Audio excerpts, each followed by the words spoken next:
of much of what I write, fiction as well as non-fiction, is the relationship between power and powerlessness, and the endless circular conflict they are engaged in. John Berger, that most wonderful writer, once wrote, "Never again will a single story be told as though it's the only one." There can never be a single story. There are only ways of seeing.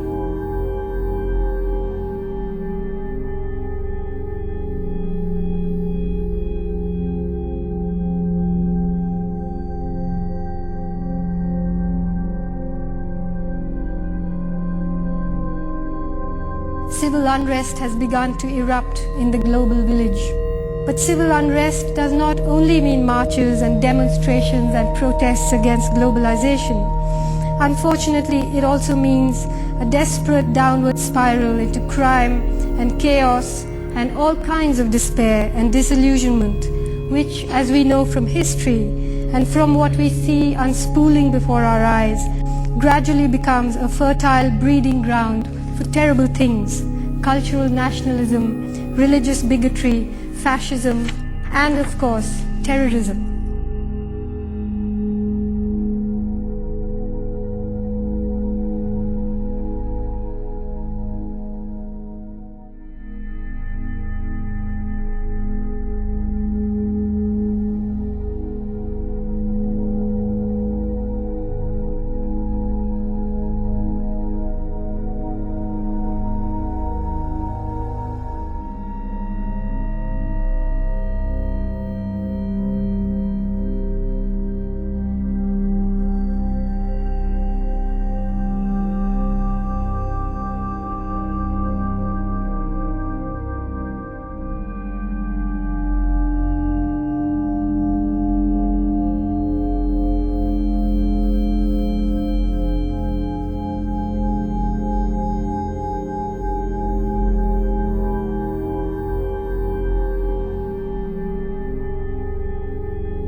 Nationalism of one kind or another was the cause of most of the genocide of the 20th century.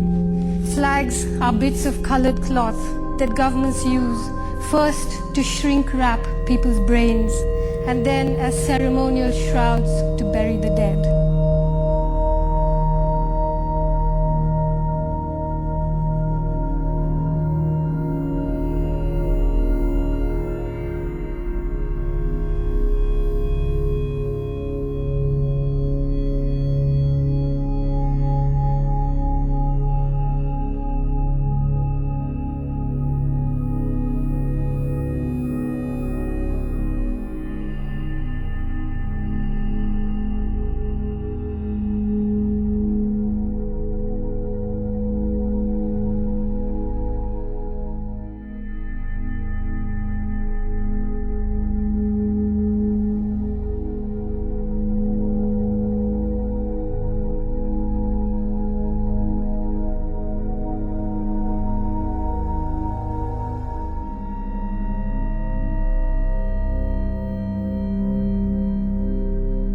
Loss and losing, grief, failure, brokenness, numbness, uncertainty, fear, the death of feeling, the death of dreaming, the absolute, relentless, endless, habitual unfairness of the world. What does loss mean to individuals? What does it mean to whole cultures, whole people who have learned to live with it as a constant companion?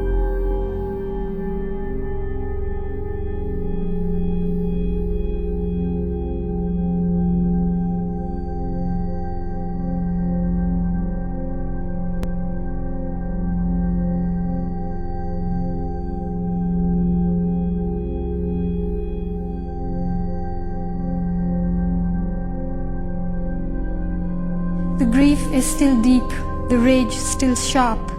The tears have not dried, and a strange, deadly war is raging round the world. Yet each person who has lost a loved one surely knows, secretly, deeply, that no war, no act of revenge, no daisy cutters dropped on someone else's loved ones or someone else's children will blunt the edges of their pain or bring their own loved ones back.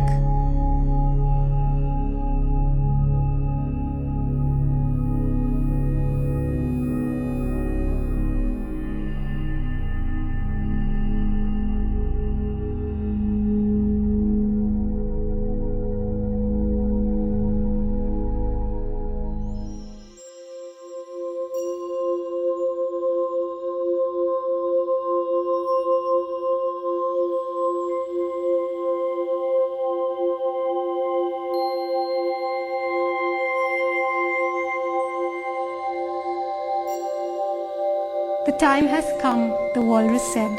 Perhaps things will become worse and then better. Perhaps there's a small god up in heaven readying herself for us. Another world is not only possible, she's on her way. Maybe many of us won't be here to greet her, but on a quiet day, if I listen very carefully, I can hear her breathing.